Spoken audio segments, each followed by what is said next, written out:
நானும் பிரதீப்பும் இந்த அது என்ன ஏரியா அது மடிப்பாக்கம் குரோம்பேட்டு எங்கெல்லாம் சுற்றிட்டு இருக்கும்போது நான் ஒரு நாள் திடீர்னு வந்து நான் ஹீரோ ஆகணும் ப்ரோ அப்படின்னு சொல்லிட்டு சொன்னேன் பண்ணுறா அப்படின்னு சொல்லிட்டு இந்த கதைலாம் முன்னாடி சொல்லியிருக்கேன். ஸோ நாங்கள் ட்ராகனோட 100th டே பற்றி நாங்கள் நினச்சி பார்த்தோம். கண்டிப்பாக 100th டே வரும், அந்த இதில் வந்து எல்லாரையும் மீட் பண்ணுவோம், அதெல்லாம் நாங்கள் நினச்சோம், அதெல்லாம் நடக்குது. நினச்சது மட்டும் இல்லை, அதுக்காக நிறையா உழைச்சிருக்கோம். அதுதான் இந்த ஸ்டேஜ். அண்ட் எனக்கு ரொம்ப ஆசை, அவன் என்ன சொல்கிறது, அவன் ஃபேன்ஸ்லாம் வந்துட்டு ஒரு நாள் க்ரௌடு பெருசாக பார்ப்போம் அப்படின்னும் போது இன்றைக்கி இவ்வளோ ஃபேன்ஸ் வந்திருக்கீங்க, உங்களுக்கு பெரிய தேங்க்யூ.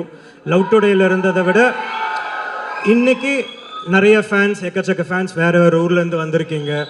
நிறையா பார்க்குறேன், தண்ணி தரீங்க, நிறைய சின்ன சின்ன சோஷியல் சர்வீஸ்லாம் பண்ணுறீங்க. அது ரொம்ப பெரிய விஷயம், நான் ரொம்ப பெரிய இதாக பார்க்குறேன். அடுத்த படத்துக்கு இன்னும் ஃபேன்ஸ் நிறைய பேர் கூடுவோம், அப்புறம் இன்னும் கொஞ்சம் அதிகமாகிட்டே போவோம். ஒரு நாள் அந்த நேரு ஸ்டேடியம் ஃபுல்லாகவும் அதை நான் வந்து I will come and witness as a friend. And வந்திருக்கவங்க எல்லாருக்கும் நன்றி. பிளே ஸ்டோர் மற்றும் ஆப் ஸ்டோரில் இருந்து பாலிமர் செயலியை QR கோடு மூலம் பதிவிறக்கம் செய்யுங்கள். செய்திகளை உடனுக்குடன் பெறுங்கள்.